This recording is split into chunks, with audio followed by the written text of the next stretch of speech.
Hello, Rebecca. Good morning. Hello, Nick. Hello, hello, hello. Here we are, post-Easter. Yes. Snow still coming down somewhere or other, full of Easter eggs. You're on holiday next week, and life is good. Is that so? Absolutely. Yes. Yeah, raring to go. We've been talking about the journey in franchising. What we talked about so far is the process to get you to that exciting bit, which is called finding franchisees. Yes. So in this next 5 minutes, let's talk about how you bring them on board, your experience of it, and all the rest. Yes. You said last week that you had a pilot franchisee and you realized the importance of piloting. Yes. And that was a big thing for me. So almost, testing the water. How did you find where did you get your pilot from? What did you do? Yeah, well, weirdly, my pilot, Carrie, was actually a member of my freelance team anyway.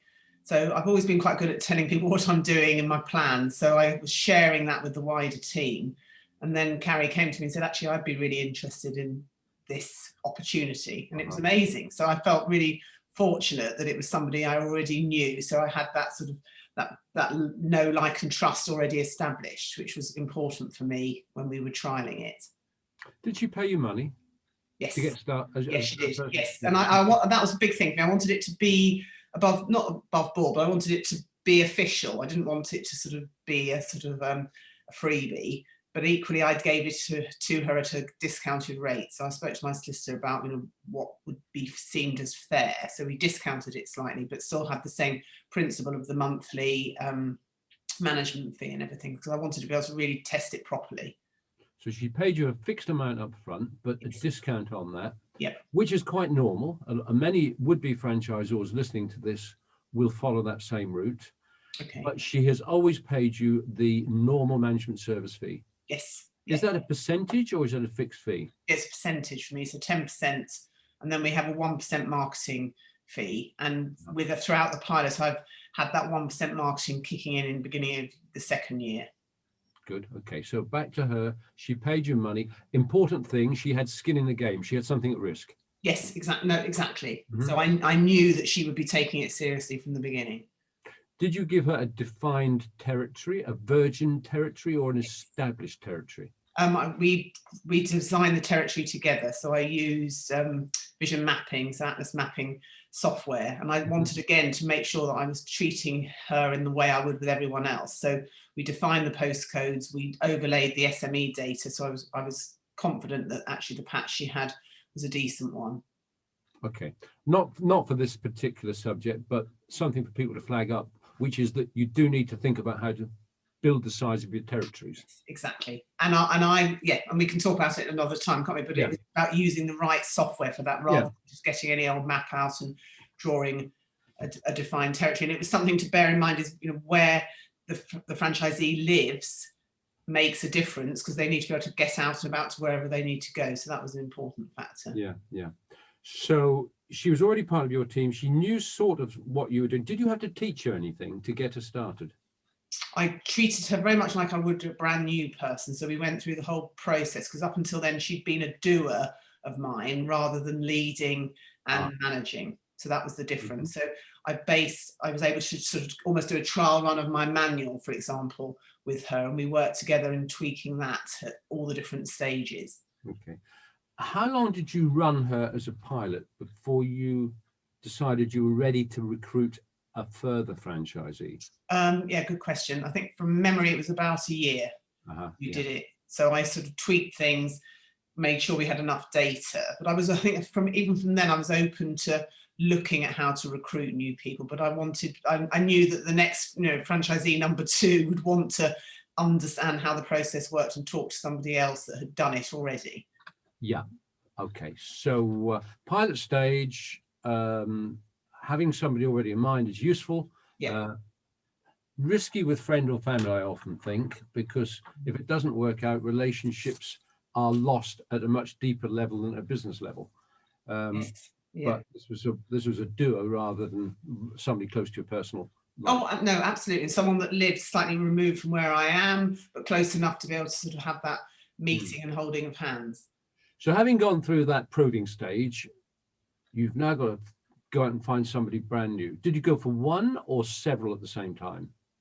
In my instance, it was one on their own. But I was open to where I was advertising, and that's something I wanted to sort of raise now in terms of recruitment. There are so many opportunities of where to recruit, and I did feel quite bombarded at the beginning with people going, "Oh, come and recruit, come and advertise with us," or it's this, and it's thousands of pounds every time. So I think I was quite surprised about actually how much I might have to outlay, and then it was like, well, where do I do it? And I'm still not convinced that somebody that fits my profile of an ideal franchisee even thinks they want a franchise.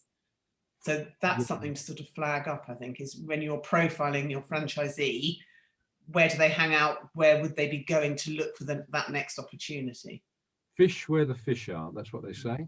Yeah. And the nature of person that you're looking for is a networker, somebody successful, maybe somebody who's recently, perhaps they're combining caring, motherhood or whatever, because they're all ladies. I appreciate that. Until you get your first chat.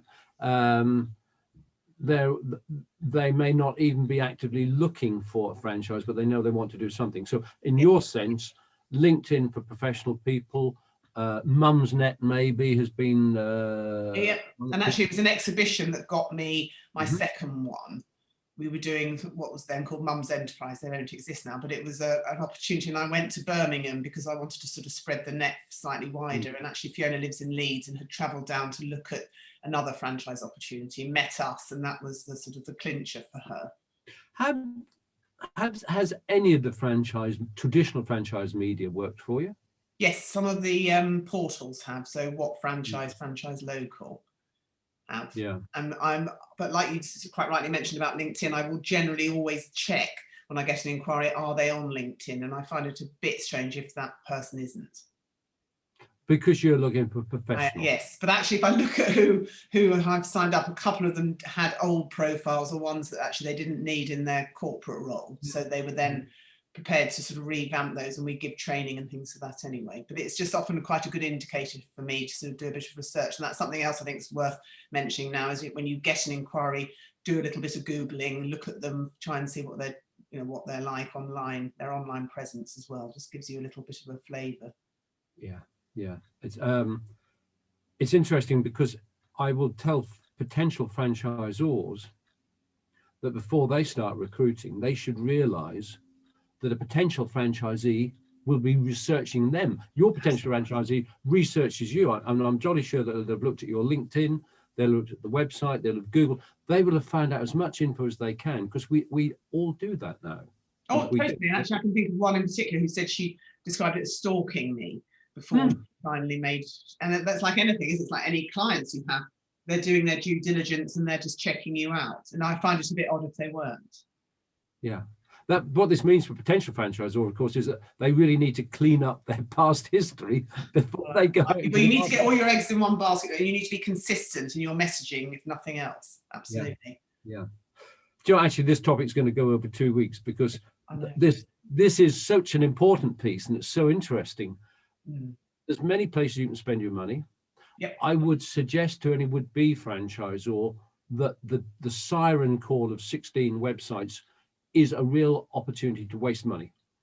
The best thing to do is to go with, depending how many franchisees you want, 2 or 3, and then look very carefully at the results of those. Just sign up for 6 months, no more than that. Yes, I totally agree. And I've got to remember, my coach at the time was very hot on me making sure I'm plotting where I'm getting inquiries from, where they've got to, what happened. And I think that's vital in terms of your analysis then, and your sort of A/B testing. Yeah, absolutely. That's 2 things there. One is, okay, you could get lots of inquiries, but they could be low quality, or the other could be not many but good quality. And the thing here is we should focus on the balance of volume versus results. We know that recruitment's a volume game to an extent, but it isn't for every franchisor. No, absolutely. Yeah, I can see that. Yeah. And the tracking, as you said, keeping track of where you are in the discussion with a potential franchisee. Very easy, particularly when life is busy, to lose track of, did I send them info? Should they be following me up? In other words, you've got a process. Yes, and I think and that process, it's not just, oh, here's the prospectus. It's like, well, I hope you enjoyed the prospectus. You know, a few days later, here's a case study and things like that. And I can get quite impatient, and I often think, well, they haven't replied to me. They're obviously not interested, which we all know is not necessarily the case. Some of it will be timing. Yeah, it will be timing, and it might be that they are the sort of person who's reflective. Yes. We'd be foolish to think that in most franchise terms, they're looking solely at you. They could be looking at several propositions at the same time and comparing apples with apples or apples with pears. Yeah. We've done our time. So I know we're going to have to talk more about the recruitment process, the interview, the information that you share. So we'll save that one until next time, because it's a lovely topic. I hope you have a wonderful week off next week, and we'll catch up in 2 weeks' time. Thank you.